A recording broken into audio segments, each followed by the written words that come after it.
una extraordinaria carrera en la vida y en la música. Yo diría que con un nivel también de entendimiento y de sabiduría, producto de haber pensado, de haber sufrido, de haber sobrevivido y de estar vigente. 15 a 24, la justicia, la democracia, el juez Maqueda. Eduardo Barcesat era la propuesta hace un ratito de Pablo Hacker. Exactamente. Estábamos proponiendo esa conversación porque el juez de la Corte Suprema, Juan Carlos Maqueda, que se retira por su edad dentro de poquito, hizo una advertencia fuerte en relación a los distintos poderes del Estado. Concretamente habló del debilitamiento de esos poderes y se refirió puntualmente al legislativo y al judicial. Y creo yo, bueno, él dijo, estamos viendo nubarrones en el horizonte, y entiendo que se refería a la situación no solo local, sino también el panorama internacional. Y sí, yo me animo a sumar a esto que dijo el juez de la Corte Suprema. También estamos en el presente viviendo una realidad muy compleja en relación a qué hace cada poder y la intromisión de uno en otro. Para eso se nos ocurrió hablar con Eduardo Barcesat, abogado constitucionalista, una persona que ha trabajado toda su vida en favor de los derechos humanos y que puede aclararnos un poco el panorama mejor que nadie. ¿Qué tal, Eduardo? ¿Cómo estás? Pablo Hacker y Carlos Polimeni, te saludamos. ¿Qué tal? ¿Cómo están? Bien. Bueno, Eduardo, calculo que usted habrá leído las declaraciones de Maqueda que realizó el día de ayer, y me gustaría profundizar un poquito más. ¿Cómo está viendo la situación de la división de poderes en la Argentina? Creo que se ha destruido por un uso usurpativo que ha incurrido el actual Poder Ejecutivo, tanto respecto de los poderes que competen al Congreso de la Nación, que hay que recordar que es el primero de los tres poderes que regula la Constitución Nacional, porque ahí está representado el pueblo de la Nación Argentina en su totalidad y el conjunto de las provincias en tanto que tales, ¿no? Desgraciadamente esta usurpación ha ocurrido también mediante el consentimiento o autoavasallamiento de sus propias potestades en que está en curso el Congreso de la Nación. Es decir, es un Congreso de un pobrísimo desempeño institucional, y esto ha sido abusado, diría, desde el Poder Ejecutivo, incurriendo en dos violaciones constitucionales. La primera de ellas por el orden histórico de la Constitución. Me refiero al artículo 29, que habla de la calidad de infames traidores a la patria y la nulidad de los actos de aquellos que apropian la totalidad de las facultades por los cuales la vida, el honor y el patrimonio de los argentinos queda sujeto a una autoridad.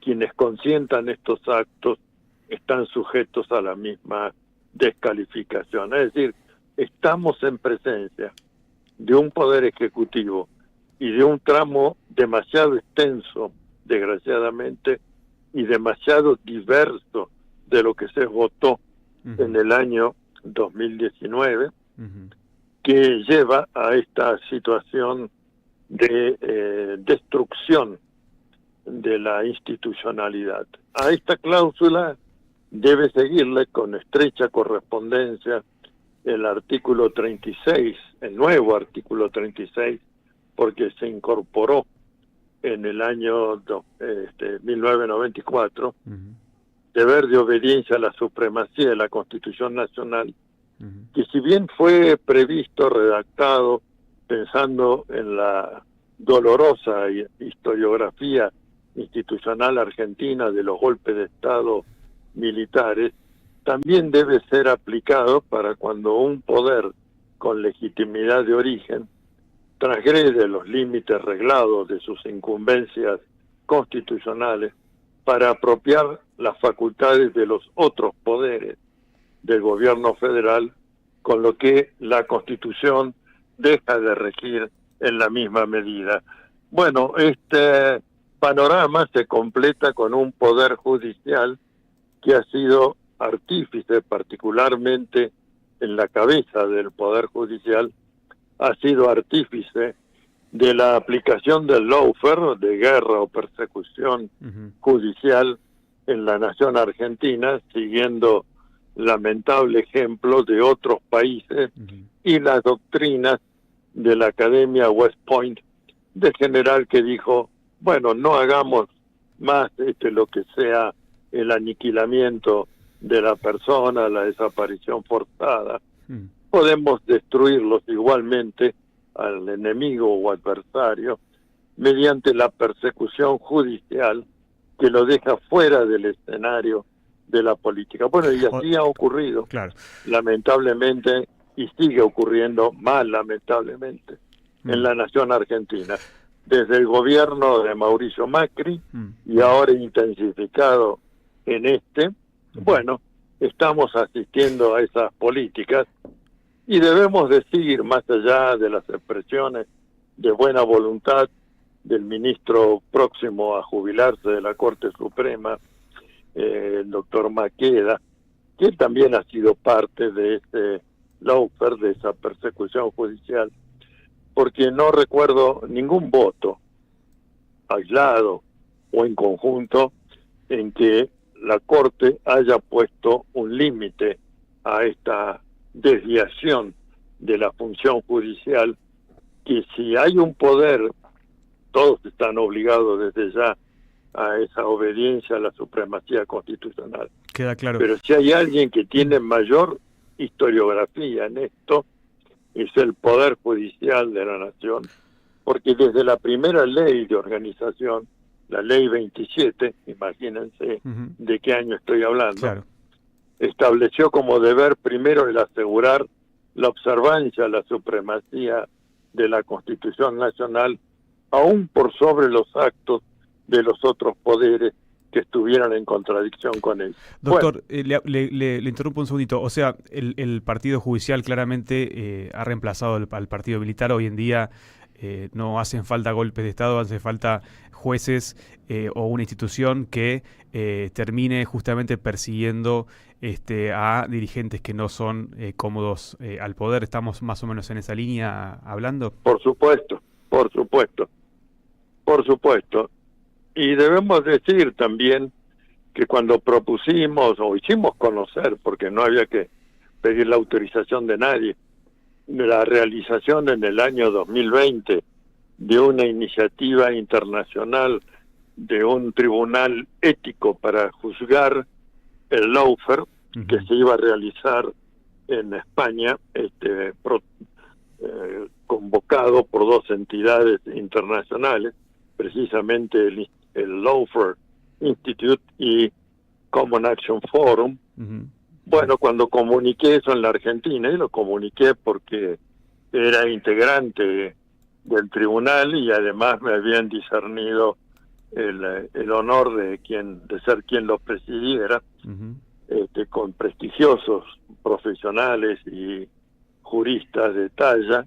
Bueno, el entonces presidente salió escandalizado a gritar que esa no era una iniciativa de su gobierno, lo cual es cierto, ni nunca se lo propuse. Dije que daba a conocer. Bueno, dijo una serie de estupideces y lamentablemente uno de los jueces que integraba el tribunal, un hombre de gran trayectoria y que espero que esto no anule su historiografía, me refiero al doctor Baltasar Garzón, que estaba de casualidad en la Argentina, tal vez porque estaba recibiendo una encomienda del gobierno de Alberto Fernández, adhirió a esos términos, siendo que en la conferencia de prensa que se habló de la iniciativa en Madrid, fue uno de los que más apologizó la idea de este tribunal ético. Bueno, son estas inconsecuencias que a veces se tienen,